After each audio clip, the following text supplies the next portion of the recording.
안녕하세요. 생생매거진 오늘 황진입니다. 이태원 대규모 압사 참사로 지방의회들이 예정돼 있던 해외 연수를 줄줄이 취소하고 있습니다.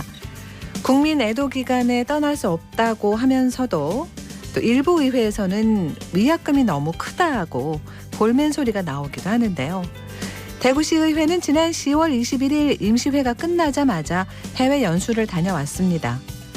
개원 후 3개월 동안 여당 일색의 시의회 한계가 여실히 드러났다, 이런 비판과 예산 낭비라는 지적이 있었습니다만 그런 비판이나 지적을 뒤로하고 4개 상임위가 동남아를 다녀왔습니다.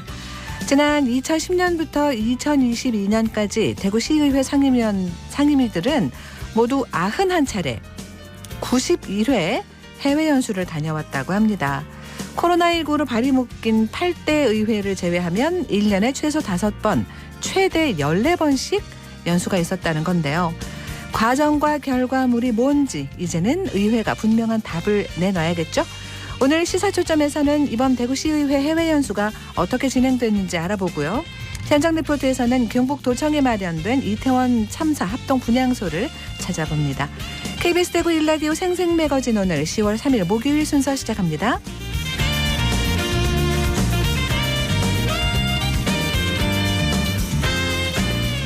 생생매거진 오늘은 대구와 경북 지역민 모두가 함께하는 시사정보 프로그램입니다. 오늘도 청취자 여러분 곁에 한 걸음 더 가까이 다가갑니다. 안동, 포항, 울릉 연결해서 날씨와 소식 전해드립니다. 안동입니다. 경북 북부 지역 오늘 낮부터 북서쪽에서 찬 공기가 남하하면서 점차 추워지겠습니다. 낮 최고 기온도 안동 16도, 영주 15도, 봉화 14도로 어제보다 3에서 4도가량 낮아지겠습니다. 내일 아침부터는 영하의 기온 보이는 곳 많겠고 바람도 강하게 불어서 체감온도는 더욱 낮아 춥겠습니다. 건강관리 잘 하셔야겠습니다. 하늘은 구름 많은 가운데 미세먼지는 보통 수준 예상됩니다. 영주 부석사의 안양루와 범종각이 국가지정 문화재 보물로 지정됐습니다. 문화재청이 문화재위원회 심의 절차를 통해 보물로 지정한 건데요. 이번에 보물로 지정된 안양루는 부석사 내에 자리하고 있는 물루로 국보 부석사 무량수전 앞에 위치한 정면 3칸, 측면 2칸 규모의 중층 다폭의 팔짝 지붕의 형식을 가졌고요. 16세기 사찰 물루 건축의 대표적인 사례로 꼽힙니다. 범종각은 부석사 내에 자리하고 있는 종각으로 18세기 중엽을 대표하는 종각 건축인데요. 종각은 보통 사찰의 좌우에 배치되는 것이 일반적이지만 범종각은 사찰의 진입 중심 축선에 위치함과 동시에 측면이 정면보다 길어서 아래층의 가운데 칸은 통로의 역할을 겸할 수 있다는 것이 특징입니다. 안동에서 전해드렸습니다. 이어서 포항입니다. 오늘 경북 동해안 하늘에 구름 많습니다. 낮부터 찬바람이 불어오면서 추워지겠는데요. 낮 최고 기온은 울진 18도, 포항 20도로 어제보다 3, 4도가량 낮겠습니다. 한편 대기가 정체되면서 어제 중국에서 유입된 미세먼지가 여전히 남아있는데요. 그 영향으로 미세먼지 농도 오늘 높을 것으로 예상됩니다. 호흡기 건강도 잘 챙겨주셔야겠습니다.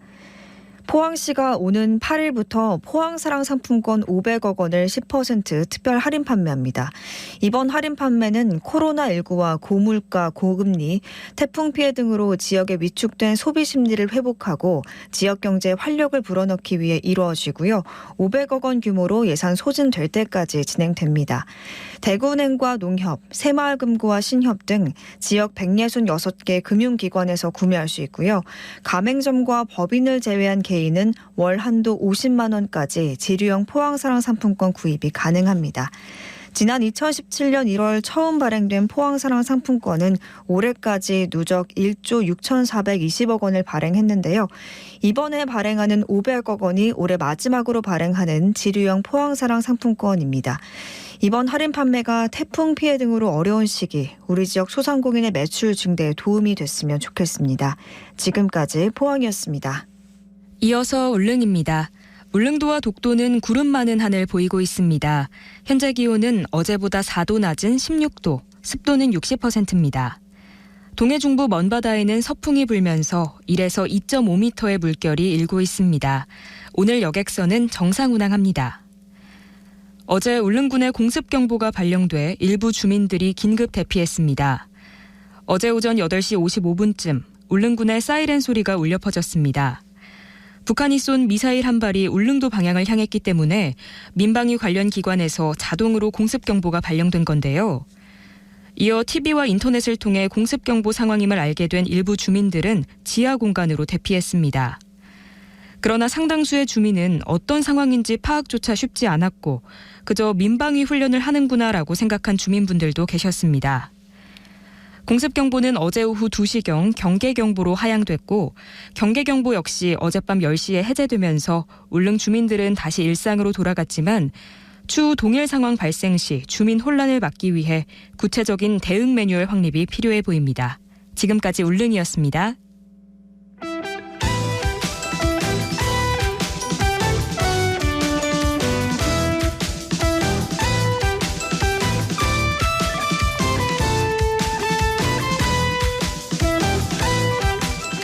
네, 오늘을 보는 키워드 뉴스 목요일에는 뉴스민 장은미 기자와 함께합니다. 어서 오세요. 안녕하세요. 네, 첫 번째 키워드 뭔가요? 예, 이태원 참사입니다. 네, 그럼 계속해서 후속 보도가 나오고 있습니다. 네, 예. 이태원 참사 부실 대응을 수사하는 경찰 특별수사본부가 어제 서울경찰청과 용산경찰서, 용산구청 등에 대한 압수수색을 진행했습니다. 이 압수수색 대상에는 서울시 소방재난본부, 서울종합방재센터, 그리고 용산 소방서, 그리고 서울교통공사, 다산콜센터 등이 포함됐고요. 이태원역은 포함이 됐지만 역장의 반발로 압수수색이 이루어지지 못했습니다. 이 늑장 보고와 대응 부실 논란에 휩싸인 이 용산 경찰서장은 대기 발령 조치됐고요. 또 앞서 경찰청장이 당일 112 신고 대응 부실을 인정하며 이 수사의 독립성이 보장된 특별수사본부를 꾸리겠다고 밝힌 뒤 바로 500여 명 규모의 특수본이 구성된 상황입니다. 조사 이제 뭐 세세하게 다 해야 되겠죠? 네. 네. 그 참사 당일 112 신고 자료와 헬로윈 경비 계획 문건 등이 이 압수수색 목록에 포함됐고요. 이 참사가 일어나기 직전까지 11건의 신고가 접수됐는데 이에 대한 경찰관들의 직무상 책임과 지휘관의 조치는 적절했는지 등을 살필 것으로 보입니다. 이 용산구청의 경우 앞서 경찰서와 이태원역 등과 헬로윈 안전대책 간담회를 열었지만 이 적절한 안전대책을 하지 않았다는 의혹을 받고 있어 이에 대한 조사도 이루어질 것으로 보이고요. 한편 이 용산경찰서가 헬로윈을 앞두고 기동대 경력 지원을 요청했지만 서울경찰청이 거부했다는 의혹에 대한 사실관계도 살펴볼 것으로 보입니다. 네. 그 어제 종일 그 SNS나 언론 보도로 이 소식이 나왔잖아요. 네. 기동대에서 이거 그 지원해달라고 했는데 뭐 경찰청이 거부했다, 네. 무살했다 이런 얘기. 예. 그 이태원 참사 당일 현장 대응이 미흡했다며 이 감찰과 수사를 진행하겠다고 한 윤희근 경찰청장의 발언에 대해 이제 일선 경찰관의 반발에서 나왔던 네. 건데요. 네. 이제 경찰청 내부방에 자신이 이태원 파출소 직원이라고 밝히면서 이 용산 경찰서에서 이제 서울청에 기동대 경력 지원을 요청했지만 거절한 것으로 안다. 당시 근무하던 20명으로는 역부족이었다라고 했습니다. 네. 또 직장인 익명 온라인 커뮤니티에서도 이제 자신은 이태원 파출소 소속이라고 밝히니까 이 현장 경찰관들에게 사고 책임을 지게 하는 것이 최선이냐면서 아무 대책도 관심도 없던 서울시장과 경찰청장 그리고 용산구청장 등 윗선들이 먼저 감찰을 받아야 한다고 했습니다. 네. 그리고 이런 가운데 이 경찰의 이태원 참사 여론 동향 이런 문건도 또 나왔습니다. 네, 그 여성연합과 민주노총, 전국 언론노조 등은 오늘 오전 11시 30분쯤 서울 용산 대통령실 앞에서 규탄 기자회견을 열 예정입니다. 이들은 이번 이태원 참사를 인재로 규정하고 대통령의 사과와 책임자 경제 촉구를 비롯해 이 시민사회단체 사찰 행위를 규탄한다고 밝혔습니다. 앞서 경찰 정보국이 이번 참사와 관련해서 시민단체 동향을 살핀 이 내용이 담긴 문건이 상부 보고용으로 이제 추정되는데요. 이제 이게 최근에 언론을 통해서 알려졌습니다. 시민단체 관계자는 해당 문건을 보면 정부의 책임을 거론하는 시민들을 적으로 규정하고 있다면서 이 정부 책임을 모면하려는 것처럼 보인다고 비판했습니다. 네. 자, 이거는 이제 앞으로 쭉 좀 여러 가지 얘기가 나오고 조사 결과도 자세하게 밝혀지겠죠. 지켜봐야 되겠습니다. 다음 키워드는요? 예, 협약식입니다. 네, 어떤 협약식이요? 네, 어제 대구시와 안동시가 안동댐에서 안동 이맛댐의 맑은 물 공급과 상생 발전을 위한 업무 협약을 체결했습니다. 이 협약은 안동 이맘댐 물을 대구시에 공급하고 이를 토대로 두 도시 간의 상생 발전을 이루자는 것인데요. 이 대구시는 안동시의 국비 이제 지원 등 기금 지원을 협력하고요. 또 안동시 이제 농특산물 구매와 판매 홍보 등에도 이제 대구시가 노력을 기울이기로 했습니다. 또 도시 주민들 간의 뭐 교류나 문화예술 협력 그리고 물산업 발전 노력 등도 이 협약서 내용에 담겼습니다. 네, 뭐 협약에는 일단 내용들이 많이 들어가겠죠. 어떤 것들이 있어요? 네, 두 도시의 긴밀한 공조 체계 구축에 대한 것이 주요 내용인데요. 이 대외 협력을 통해 안동 이맘댐 물을 이제 원래는 국가 상수도 정책에 반영을 하고 또 공급 시설 구축에 상호 협력과 업무 협의 이제 공동 대응 등이 있습니다. 또 수질 증진 제도 개선 협력 등도 있고요. 지역 발전 항목에는 대구 경북 통합신공항 연계 산업단지 조성 계획에 이 안동시가 포함될 수 있도록 노력한다는 내용이 들어갔습니다. 또 대구와 신공항 또 안동 간의 이 교통 인프라 확충에도 상호 협력하기로 했습니다. 네. 이제 수돗물을 가져오려면은 여러 또 뭐 과정이나 이런 게 필요하겠죠? 네, 그 협약 후에 이제 용역을 통해서 구체적인 실행 계획을 수립해서 본격적인 추진에 들어가는데요. 이 안동 이맘댐 물을 대구 상수도로 공급하기 위해서는 이 현재 국가가 하는 광역 상수도 사업을 지자체도 할 수 있게 관련 을 개정해야 합니다. 네. 그리고 또 문제는 예산인데요. 추정 예산이 1조 원이 넘고요. 180km 길이의 송수관로도 설치를 해야 합니다. 네. 예산도 많이 들어갈 거고 또 이렇게 수로를 이렇게 길게 설치를 해야 되는데 어떡하려는지 걱정입니다. 네, 특히 이날 협약식이 이루어진 안동댐에서는 안동환경운동연합 등 이 지역 환경 단체들이 이제 이런 물 공급 과정에서 이제 좀 낙동강 생태계 파괴가 우려된다라고 했는데요. 이제 대구시가 이제 소요 물량 한 100만 톤 정도를 송수관로로 이제 보내면 낙동강 수량이 부족해서 이제 네. 생태계가 나빠진다는 네네. 겁니다. 또 이런 물 부족으로 인한 이 낙동강 일대 지역 주민들 간의 갈등도 생길 수 있다고 지적하고요. 또 안동 이맘댐 수질에 대한 걱정도 했습니다. 따라서 이 낙동강의 근본적인 수질 개선을 위해 노력할 것도 주문했습니다. 자, 알겠습니다. 다음 키워드로 가죠. 네, 두류동입니다. 네, 두류동 달서구 두류동이요. 네, 맞습니다. 네. 이 대구 신청사가 들어설 이 두류 3동의 이름이 바뀔 수도 있을 것 같습니다. 달서구는 최근 두류 3동을 시청동으로 이 두류 1, 2동을 두류동으로 바꾸는 내용의 조례안에 입법 예고를 마쳤습니다. 이 가운데 특별한 주민 의견이 접수되진 않았고요. 이 만약 바뀌게 된다면 이 신청사 유치일인 12월 22일부터 변경될 것으로 보입니다. 네. 이 참고로 달서구는 지난 9월에도 이 신청사 유치에 따른 기념비를 세우기로 해서 3천만 원 정도의 구비를 확보해둔 상황이고요. 그리고 원래는 달서 구민의 날이 10월 14일이었거든요. 근데 지난해부터 이 신청사 유치일인 12월 22일로 바꿔서 기념하고 있습니다. 두류동이라니까 참 익숙한 이름이에요, 그렇죠? 네. 변경 이야기는 왜 나온 겁니까? 네, 해당 조례에 따르면 달서구는 이 신청사 예정지가 위치한 두류 3동을 지역 여건과 특성을 고려한 시청동으로 변경해서 지역 발전을 위한 기반을 마련하고자 한다고 를 밝혔는데요. 네. 해당 업무를 담당하는 이 구청 담당자에게 물어보니 주민 요구라고 설명했습니다. 이제 이전부터 동 명칭 변경 제한이 있어 왔고 지난 여름에 주민들이 두류동 명칭 변경 위원회라는 단체를 만들었다고 했는데요. 네. 여기서 자체 설문조사를 진행했고 이를 이제 달서구에 건의한 것인데요. 네. 이제 지난달 해당 주민들이 이런 제안을 했고 이제 제안이 있고 불과 일주일째 지나지 않아서 조례안도 만들어지고 이 최근에는 이런 입법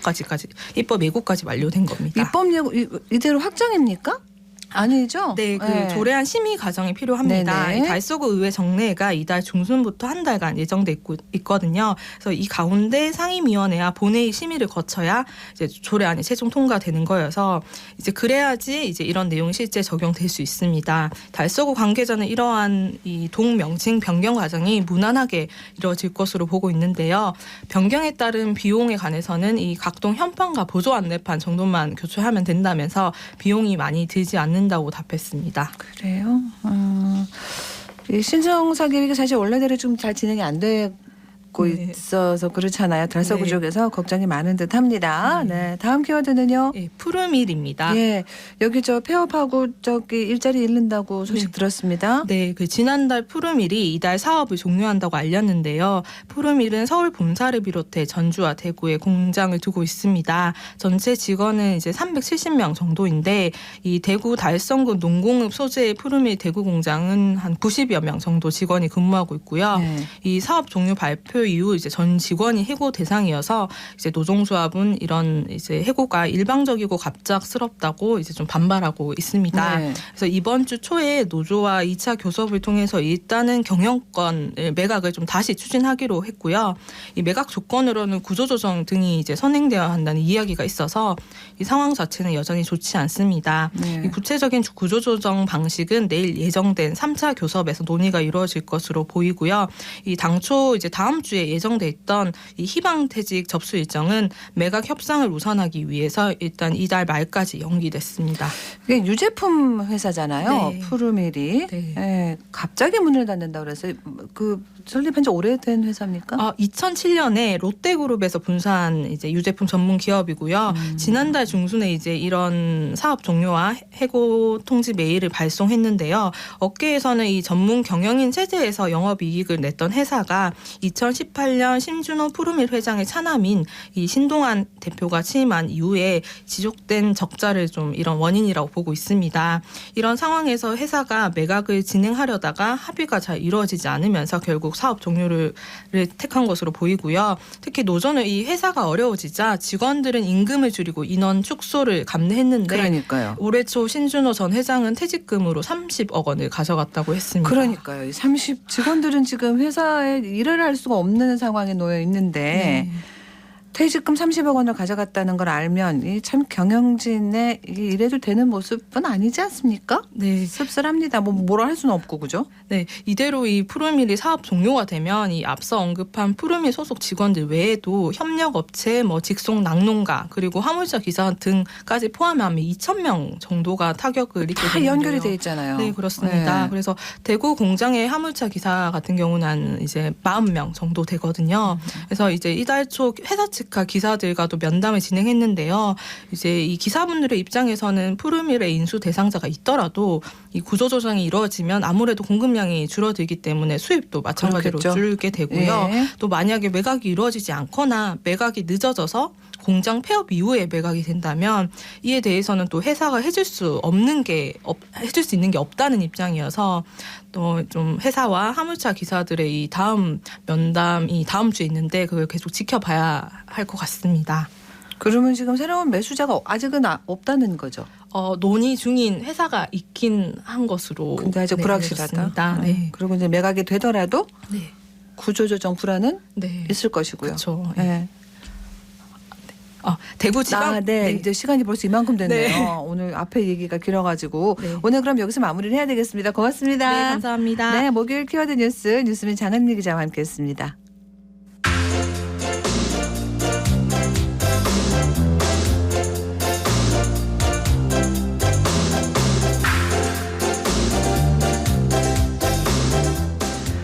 네, 현장 리포트 목요일에는 안동 소식 전해드립니다. 이태원 참사 발생한 지 엿새째입니다. 전국에 분향소가 차려지고 추모와 애도가 이어지고 있는데 경북 도청이 마련된 합동 분향소 KBS 안동방송국 김봉은 리포터가 다녀왔습니다. 봉은 씨 어서 오세요. 네, 안녕하세요. 네. 이태원 참사로 경북에서도 4명의 희생자가 발생했습니다. 울진에 주소를 둔 남성 1명을 포함해 서울에 주소를 둔 안동과 김천, 문경 출신의 남성 3명을 포함해 모두 4명이 숨진 걸로 파악됐는데요. 4명 가운데 1명은 서울에서 장례가 진행되고 3명은 고향인 경북 지역 장례식장에 안치가 됐습니다. 이번 참사로 대구 경북에서 6명의 희생자가 나왔습니다. 그중에 4분이 경북 도민이죠. 네. 일단 관계기관에서도 이 희생자들에 대한 지원 대책 지금 내놓고 있습니다. 나왔습니까? 네, 그렇습니다. 이 네. 대구시와 경상북도는 유가족이 필요한 행정사항을 파악한 후 구체적으로 지원 계획을 세우겠다는 입장을 보이고 있습니다.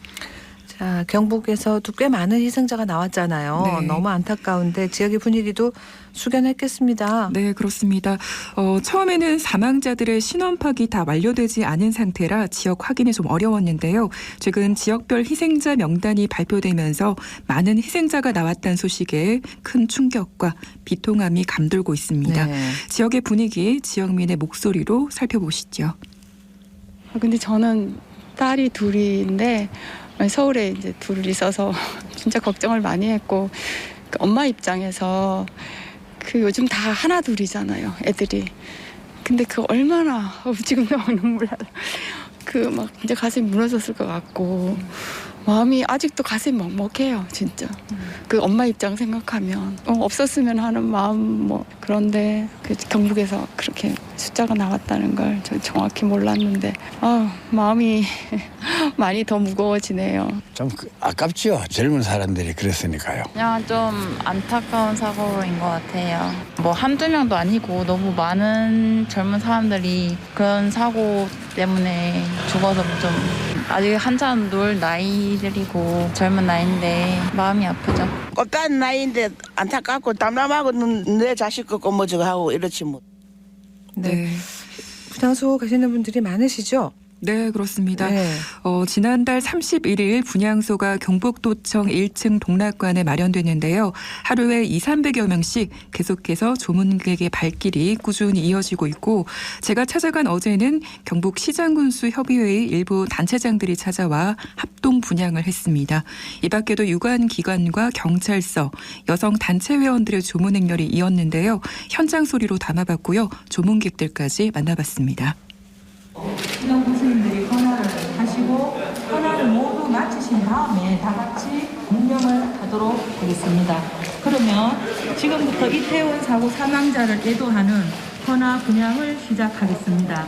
먼저 포항시장님께서 헌화 분향을 하시겠습니다. 다음은 경주시장님께서 헌화를 하시겠습니다. 경제군수 이병환입니다. 오늘 합동 분향소 네. 또 분향하시러 오셨는데 오늘 어떤 마음가짐으로 좀 여기 또 참석해 주셨는지. 네, 우리 온 국민과 함께 이번에 이태원 참사에 대한 아픔을 같이 하고 특히 공직자로서 공무원을 대표해서 이러한 안전, 재산에 대한 무한 책임이 있습니다. 책임감도 느끼고 이 아픔을 함께 하기 위해서 나왔습니다. 네, 하여튼 올여름에 태풍도 그렇고 각종 재난 때마다 이런 인명 피해가 있어서 너무 안타깝고 좀 더 재산과 안전을 지키는 공직자서 최선을 다해야 되겠다는 생각을 가집니다. 우리 애들 다른 가족이지만 우리 가족과 같은 마음으로 굉장히 마음이 좀 진짜 많이 슬펐습니다. 뭐라고 표현하기가 조금 힘드네요. 너무 가슴 아프다는 말밖에 안 나오는 것 같아요. 안타깝죠. 저희는 또 엄마의 마음이니까 부모 마음이니까 갑자기 당일 집에 이렇게 심각한 뉴스를 보고 있더라도 나랑 관계없다는 마음으로 보셨을 분들이 뜬금없이 아들이 아픈 소식을 들었다면 얼마나 안타깝겠어. 그런 부모 마음도 있고 또 한편으로는 저희도 가족이고 하니 정말 이런 일이 안 생길 수 있도록 다 같이 만반의 준비도 해야겠고 하는 그런 안타까운 마음. 저는 그분들의 영혼도 위로받았으면 좋겠지만 남아있는 가족분들, 남아있는 분들의 아픔이 조금이라도 빨리 위안을 찾았으면 하는 그런 그분들 마음에 계신 분들 가족들의 마음에 평안이 왔으면 좋겠다는 마음으로 네. 잠깐 기도했습니다. 네. 네. 분향소 분위기 쭉 그렇게 취재해 보셨죠? 네. 네. 엄숙하고 경건한 분위기 속에 조문객들은 차분하게 분향을 하는 모습이었습니다. 분향소에 흰 국화꽃과 향을 피우고 잠시 묵념을 하면서 희생자의 넋을 기렸는데요. 이 분향소에 오신 분들은 가만히 있을 수가 없어 이 자리라도 찾아왔다고 전했습니다. 그리고 학생들의 경우에는 자기 또래 친구를 잃었다는 마음가짐으로 발길을 했다고 전했고요. 네. 부모님들은 내 자식과도 같은 마음으로 분향소를 찾아 또 희생자들을 애도했습니다. 그리고 조문록을 쓰고 가시는 분도 꽤 많았는데요. 거기에는 이런 비극이 다시는 발생하지 않았으면 좋겠다. 또는 슬픔과 비통함이 이를 길이 없습니다. 고인의 명복을 빕니다라는 희생자들의 아픔을 함께하기 위한 글들이 남겨졌습니다. 경북 분향소는 운영 시간 어떻게 돼요?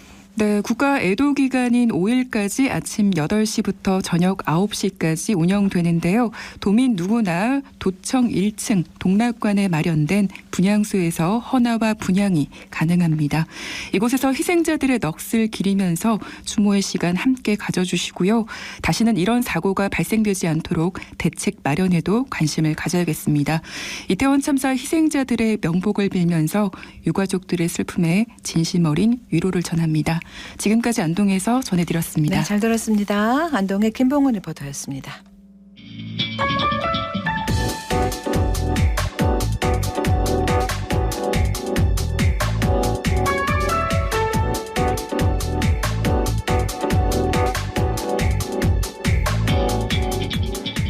묻고 듣고 생각과 마음을 나누는 방송. 지금 여러분께서는 대구 경북을 보고 듣는 생생 매거진 오늘을 함께하고 계십니다.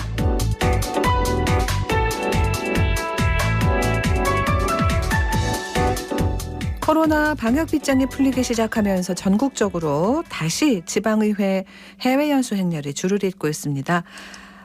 지금 같은 시기에, 이 어려운 시기에 시민들 세금으로 꼭 해외 연수를 가야만 하는지 하는 비판의 목소리가 큰데요.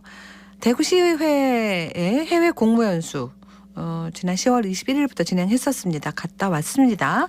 어떻게 진행됐는지 한번 얘기 들어보겠습니다. 대구의정참여센터 백경록 센터장 전화 연결합니다. 안녕하세요. 네, 안녕하십니까. 네, 자, 지난 10월 21일 대구시의회 임시회가 폐회하자마자 연수를 떠난다고 했습니다. 각 상임위별로 이제 다 연수 끝나고 온 거죠? 네, 그렇습니다. 네. 기획행정위원회는 10월 23일부터 28일까지 베트남 다낭과 호치민을 다녀왔고요. 건설교통위원회 의원들 또한 베트남 다낭과 호치민을 비슷한 일정으로 다녀왔습니다. 경제환경위원회는 10월 22일부터 27일까지 싱가포르와 말레이시아를 다녀왔고, 교육위원회는 10월 25일부터 29일까지 싱가포르를 다녀왔습니다. 문화복지위원회는 국외 연수를 가지 않기로 결정하고 경남 사천으로 1박 2일 국내 연수를 진행했습니다. 그리고 위원회 소속 모든 의원이 간 건 아닌데요. 네. 기획행정위원회에서는 전태선, 유정우 의원이, 건설교통위원회에서는 박소영 의원이 불참했습니다. 참 궁금한 거는 뭐 국내 연수도 있고 뭐 해외 연수도 있겠습니다만 다 베트남 아니면 싱가포르네요? 네, 그렇습니다. 네. 어떻게 다른 데를 답이 나와 있는데요. 이게 의원별로 평균적으로 340만 원이 책정되어 있는데 340만 원 안에는 경비들을 생각하면은 실제로 갈 수 있는 국가가 정해져 있습니다. 네. 또 한 번으로 갈 게 아니라 두 번 간다고 판단하면 금액은 더 줄고요. 결국 동남아시아로 한정되게 돼 있죠. 연수를 어떻게 할지 계획을 세우는 게 중요한데 계획 단계라는 게 별로 존재하지 않습니다. 네. 금액을 맞춰서 무리 없는 협력 관계가 되어 있는 곳에 손쉽게 선택하게 됩니다. 말씀하신 대로 상임별로 다른 국가를 가서 대조하는 것도 중요한데 네네. 기획행정위원회 일정과 건설교통위원회 일정이 대동소이했습니다. 살펴보면 건설교통위원회는 24일 다낭 교통운송국, 기획행정위원회는 24일 다낭시청 정보통신국, 건교위는 26일 호치민 사무소, 기행위는 호치민 무역관 27일, 건교위 호치민시청, 기행위 호치민시의회 등 거의 유사한 일정으로 다녀왔습니다. 네. 연수 장소나 계획을 어떻게 세우는지 보니까는 대구시의회는 의회 총무팀이 예산 한도 내에서 요구한 예산을 보내면 각 상임위별로 집행을 한다고 합니다. 네. 자율성이라는 부분에는 괜찮은데 각 상위 인력이 연수와 관련해서 특출한 능력이 없으니 매번 같은 곳, 같은 일이 반복되고 있습니다. 이런 얘기가 나온 것도 한두 번도 아니고 그죠? 한두 해도 아닌데 일단은 연수를 떠나기 전에 지역의 시민단체들이 강하게 비판을 했었습니다. 특히 올해는 이전하고 상황이 좀 다르다 이런 점도 강조를 했었는데 어떤 이유에서 그랬을까요? 매번 서민 살림이 어렵지 않은 때가 그렇죠. 없습니다만 네. 올해는 정말 암울한 상황이고 앞으로도 더욱 어려워질 것이라고 대부분 예측하고 있습니다. 알고 계신 내용이지만 최근 대출금리가 2배로 올랐습니다.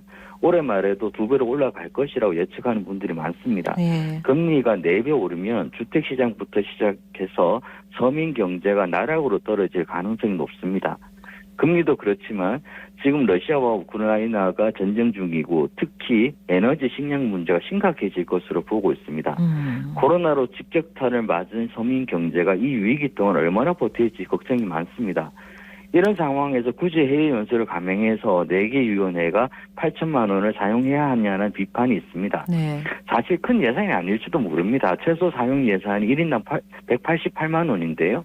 예산보다 더 중요한 게 시간입니다. 네. 민생 경제가 바닥인데 4박 5일 거의 모든 대구시 의원들이 자리를 비울 수 있다는 게 오히려 더 큰 문제라고 봅니다.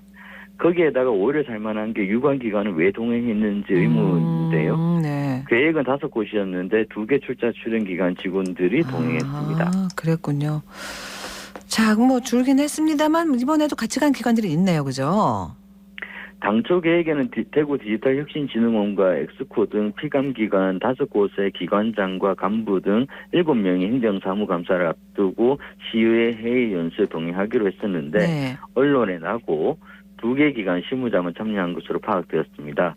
행정사무감사를 받는 기관들이 연수에 같이 참여하는 것에 대한 비판이 많은데 사실 전문성을 가지고 실행하는 기관들과 의원들이 함께 관련 시설에 대한 설명을 듣기도 하고 의견을 나눈다는 점에서 긍정적 부분도 차지합니다. 네. 하지만 시기가 묘하다는 겁니다. 의회는 심각하게 생각하지 않았겠지만 시민들이 보기에는 행감을 앞두고 연수에 동행하는 것을 문제로 인식했습니다. 네. 전문성을 가진 기관이 함께 가면 이게 긍정적인 점도 있다. 실제 이번 연수가 어떻게 진행됐는지 일정이나 활동 내용 혹시 다 공개를 했나요? 네, 그렇습니다. 네. 경북 예천군의 해외 연수가 국민적 공분을 일으키면서 조례가 제정되어 있습니다. 일정은 현재 기획행정위원회부터 모든 일정과 계획이 상세히 나와 있고 더 나아가 심사위원회 회의록도 모두 공개되어 있습니다. 심사위원회 제기한 내용 일부를 알려드리겠습니다. 안건명이 IB 프로그램 성공적 정착 안정을 위한 벤치마킹인데 IB와 관련 없는 국립도서관 방문이 문제가 된다.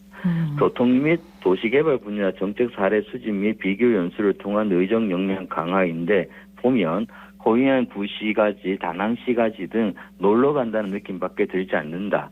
다낭의 도시 재난 시스템이 대구시보다 선진 지역인지 의문이 든다. 경제 환경 분야에서 싱가포르는 도시국가인데 대구시는 도시국가가 아니다. 이 둘을 비교하는 게 맞지 않다.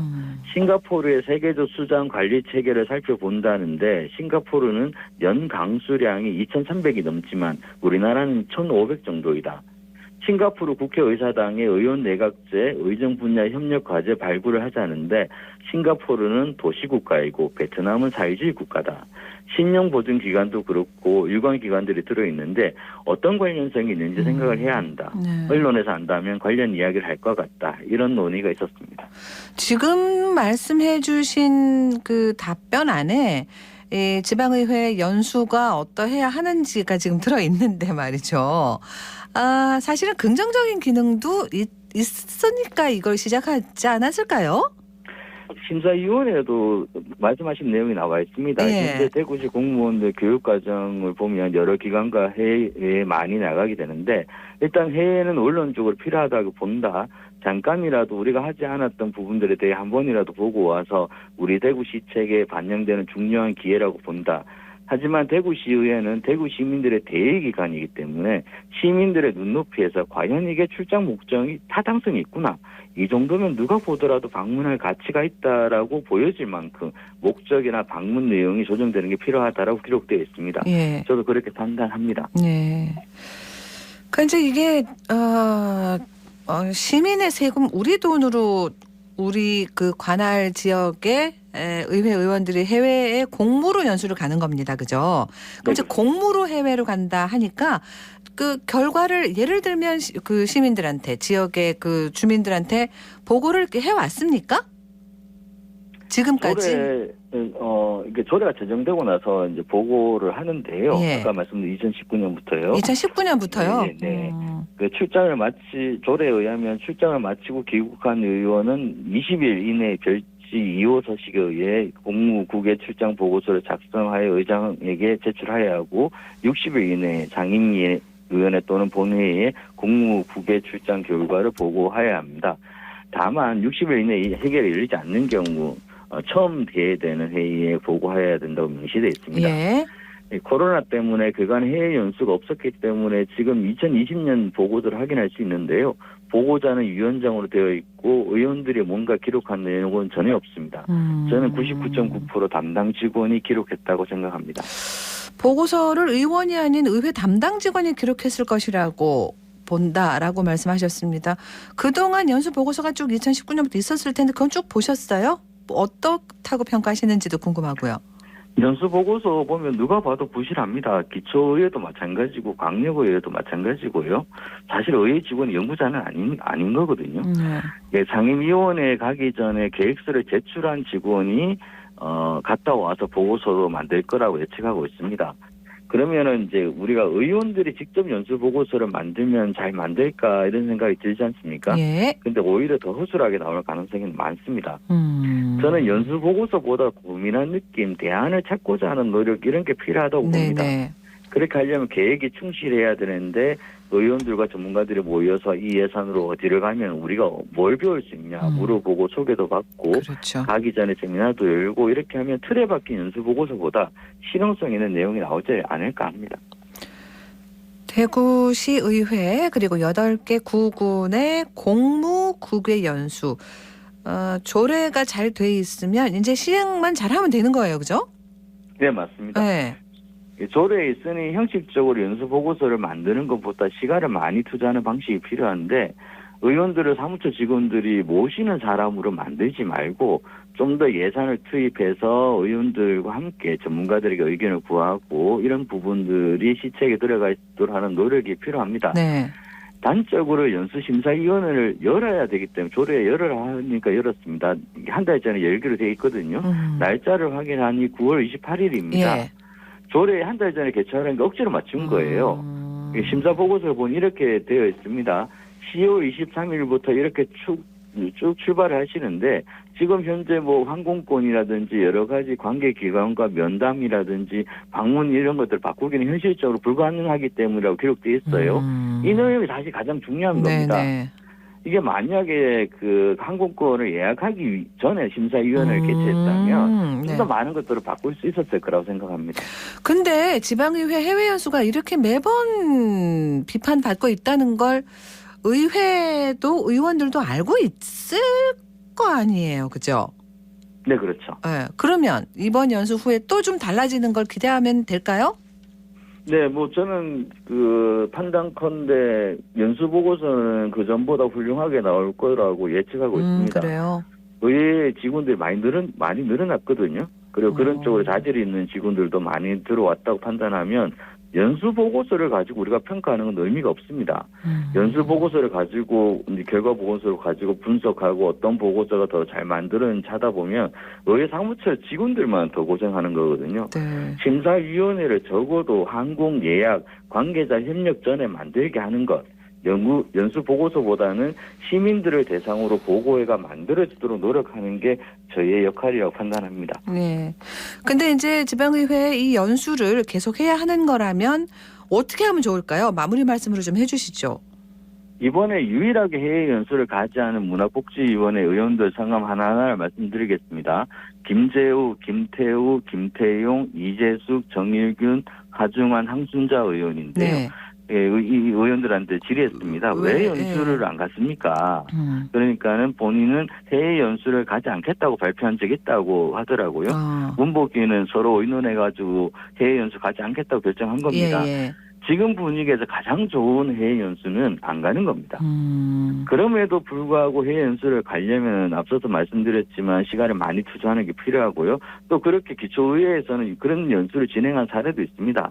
하지만 보고서를 기준으로 본다면 그렇게 훌륭한 보고서는 나오지 못하거든요. 예, 연구기관이 아니니까요. 근데 이제 대구시의회든 기초의회든 우리가 의원 1인당 500만 원 정도의 정책연구비가 있습니다. 여러 분들이 모으면 돈들이 있거든요.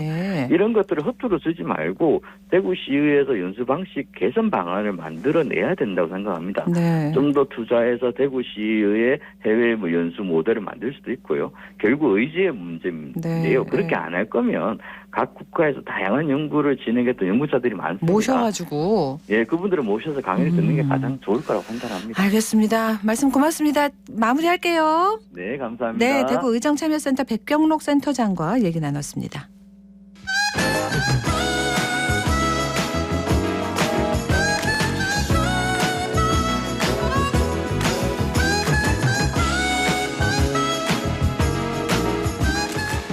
네, 해결책 김성신 출판평론가와 함께합니다. 안녕하세요. 네, 안녕하세요. 자, 오늘은 우리 경북 지역을 사진으로 담은 그 사진집 소식부터 준비하셨네요. 네, 그렇습니다. 이 경북 군위를 아주 다양한 시각에서 바라본 사진 기록집입니다. 예. 책 제목 자체가 아예 군위 이렇게 되어 있는데요. 네. 이 책은 사진기록연구소라는 곳의 작가들이 1년 동안 이 군위의 지리, 또 역사, 문화, 인물 유형별로 나눠서 사진으로 기록한 그 결과물인데요. 참여 작가는 장용근 작가 포함해서 모두 9분이 함께 이 사진 작품을 실었습니다. 지금 왜 군위일까가 궁금하기는 했습니다. 사진이 많겠네요. 예, 그렇습니다. 네. 9분의 사진 작가들은 군위 지역 8개 읍면의 이 자연부락을 포함한 마을과 또 군위를 기반으로 하신 그런 인물들, 또 자연, 역사와 문화, 공공기관과 학교, 산업체, 일상, 전체 6개의 주제로 나눠서요. 네. 모두 1,100여 장의 방대한 사진 기록을 담아냈습니다. 이번 작업은 이 군이 대구시로 편입되기 이전과 그 이후 이 변화의 과정을 사진으로 기록하고 또 다양한 분야에 앞으로 자료로 활용하기 위해서 진행된 이런 의미가 있습니다. 네, 여기 사진 작가로 참여하신 분들이 다 대구 경북 분들이신가요? 예, 그렇습니다. 이번에 참여하신 작가분들, 장용근, 박범석, 또 권순신, 나현철, 박창모, 우동윤, 장민석, 그리고 정정숙 씨와 최덕순 이렇게 9분인데요. 모두 대구 경북 지역을 기반으로 활동하고 있는 그런 사진 작가. 이분들로 구성된 사진기록연구소라는 곳입니다. 이곳은 지난 2014년도에 대구 도시철도 3호선의 기록사진집인 라인3라는 책을 시작으로 해서 특히 대구와 경북 지역의 모든 이야기를 사진 기록으로 남기는 것을 목표로 이 작품 활동을 이어오고 있는 그런 작가분들입니다. 그렇군요. 전시회를 지금 하고 있더라고요, 보니까. 예, 그렇습니다. 오는 11월 12일까지 대구 남구에 위치한 대덕문화전당에서 열리는 전시회. 여기서는 또 사진집의 사진 중 선별된 100여 점, 또 여기에 촬영 당시 영상 인터뷰라든지 또 이 작가분들의 취재 내용 이런 것들을 함께 접할 수 있고요. 장용근 사진기록연구소장 이번 작품에도 참여를 하셨는데 사진기록은 전시도 중요하지만 사진집 발간도 의미가 크다라면서 전시는 일회성 행사이기 때문에 사진집으로 남기고 이것이 보존이 될 때 그 의미가 지속될 수 있다. 특히 사진은 여러 분야와 연계가 되어 있어 책으로 엮을 때 쓰임새가 더욱 커진다. 이렇게 의미를 말씀드렸습니다. 맞습니다. 기록의 의미가 더 크죠. 예, 기록사진집 군위 출간 소식 소개해 주셨습니다. 오늘의 해결책은 뭔가요? 네, 트로트 인문학이라는 트로트에도 인문학이 붙어서 책이 나왔군요. 네, 우리의 트롯 철학으로 듣는다라는 부제가 눈길을 끄는데요. 이 박성건, 이호건 두 분이 함께 공저한 책입니다. 전작인 이 K-팝 인문학에서 한국 대중음악과 또 철학의 이 만남을 시도했던 대중음악 평론가 박성건 씨 그리고 인문학자 이호건 박사 이 두 저자가 두 번째로 또 책을 엮었습니다. 이번에는 트로트 가요와 철학을 융합을 했는데요. 아주 독특한 그런 컨셉의 대중교양서라고 할 수 있겠습니다. 네. 자, 트로트도 보면 역사가 100년입니다. 그죠? 그렇죠. 그러니 인문학적인 접근이 필요하다고 본 거네요. 그렇습니다. 근데 두 저자는 일단 책 서두에서 왜 트로트를 인문학적으로 접근해야 하는지 이것으로 어떤 효과를 거둘 수 있는지 이런 이야기들부터 시작하는데요. 네. 말씀하신 대로 이 100년의 한국 가요 역사 속에서 이 트로트라는 장르는 그야말로 한국인의 정서 또 그 이면까지도 엿볼 수 있기 때문이다라고 이야기를 합니다. 네. 그래서 그 중에 하나의 어떤 지적 탐험이라고도 할 수 있는데요. 이 책에서는 사랑과 이별, 또 청춘과 불륜, 웃음 이렇게 나눠서 총 18개의 키워드로 우리 트로트의 역사를 되짚어보고 있고요. 이것을 바탕으로 하나하나 인문학적인 성찰을 시도를 하고 있습니다. 네. 좀 쉽게 얘기하자면 우리가 좋아했던 이 노래에 대체 무슨 의미가 있는 거지 하고 묻고는 여기에 대해서 뭔가 깊이 있게 사색하는 이런 구성이라고 보시면 되겠습니다. 자, 18개 키워드가 시대별로 쭉 이어지는 거예요? 네, 그렇습니다. 가령 이 박성건 대중음악평론가는 트로트에서 변심과 이별을 빼놓을 수 없는 주제다 이렇게 이야기합니다. 네. 그러면서 가령 1930년대부터 이야기를 이제 이어가는데요. 박단마가 부른 변할 수 있나요라는 노래에서부터 또 40년대, 50년대 거쳐서 1960년대 이 남진의 가슴 아프게 또 이 세월이 또 많이 지나서 90년대 이 주현미의 잠깐만 이렇게 이르기까지 우리 트로트 숱하게 이별을 노래해 왔다고 이렇게 이제 음악사를 정리하는데 박성건 평론가의 변심 이야기는 이제 또 70년대로 이어지게 됩니다. 자, 변심과 이별을 노래한 이 트로트는 진짜 우리 절절하잖아요. 가사가 그죠? 멜로디도 그렇지만 1970년대 트로트 어떤 노래의 이야기들이 담겨 있습니까? 1970년대에서 그 최고의 히트곡 중 하나로서 들고양이들의 마음 약해서라는 곡을 설명을 하고 있습니다. 1971년 결성을 해서 원래 이름은 와일드 캐치였는데 이들이 이제 1979년 내한하면서 이 앨범을 내게 되죠. 근데 원래 동남아라든지 홍콩에서 주로 활동을 했고요. 처음 이제 미 8군에서 시작했다 이런 역사도 함께 이야기를 하고요. 또 당시 이제 국어 순화 정책에 따라서 와일드 캐치가 아니라 이제 한국에서 앨범을 낼 때는 그렇게 이름 바꾼 팀이 많습니다. 네. 근데 이 곡이 가요계 아주 혁신적인 곡이었다. 이렇게 또 설명하기도 하죠. 그렇군요. 그 가사랑 멜로디도 다 기억나는데. 네. 그래서 이 노래가 변심해서 떠나가는 상대를 잡지 못하는 그 우유부단함 이런 부분들을 사실은 과거 같으면 굉장히 슬프게만 어떤 한어린 이런 어떤 정서로 표현했을 텐데 굉장히 경쾌하게 표현한 이런 점들이 달랐고요. 마음 약해서 잡지 못했네 그렇죠. 신디사이저 이런 것들 활용하기도 했고 그래서 그 당시에 이 심수봉의 그때 그 사람과 함께 당시 79년 최고의 음반 판매량을 기록했다. 이런 이야기들을 그리고 근데 그 이후에 이 박성건 평론가는 2000년대까지 트로트 음악을 쭉 그렇군요. 변심이라는 주제를 갖고도 하고 있습니다. 그러면은 이제 인문학자 이호건 박사는 이 이야기를 받아가지고 인문학적인 사유로 이어간다는 얘기 아닙니까? 네, 그렇습니다. 네. 인문학자 이호건 박사는 이 변심을 주제로 한 이 트로트 음악을 통해서 이제 왜 우리는 영원히 사랑할 수 없는지 바로 이런 점들을 이제 문학이라든지 철학이라든지 이런 이야기들을 통해서 이어가고요. 가령 프랑스 소설가 스탕탈의 연애본이라든지 또 철학자인 알랭 바디우의 사랑 예찬 이런 것들 인용하기도 하고 또 특히 이제 빼놓을 수 없는 것이 에리 프롬의 사랑의 기술이지 않습니까? 네. 예. 인용하고 있는 대목도 굉장히 흥미롭더라고요. 사람들이 사랑의 문제를 사랑할 줄 아는 능력의 문제가 아니라 오히려 사랑받는 문제로만 생각한다. 그래서 따라서 내가 어떻게 사랑받을 수 있을까 이런 것들 고민하기보다는 내가 어떻게 상대를 사랑할 수 있을까 이것을 생각한다라면 사랑의 실패를 줄일 수 있을 것이다. 인문학 이야기들을 하면서 이호건 박사는 이런 인생 조언까지도 하고 있습니다. 이렇게 변심이라는 작은 주제지만 이 주제를 따라서 음악과 또 더 이어서 우리의 삶의 철학 또 태도 이런 차원에서까지도 사유해보는 이런 흥미로운 구성을 가지고 있습니다. 네. 자, 어떤 키워드가 인상적이에요? 트로트 인문학에서? 모든 키워드가 다 인상적이지만 저는 특히 그 여성이라는 키워드를 통해서 한국 사회의 변화를 설명하는 대목도 인상적이었습니다. 여기서는 1968년도에 발표된 이미자 선생의 여자의 일생이라는 곡, 이 가사를 적어놓았습니다.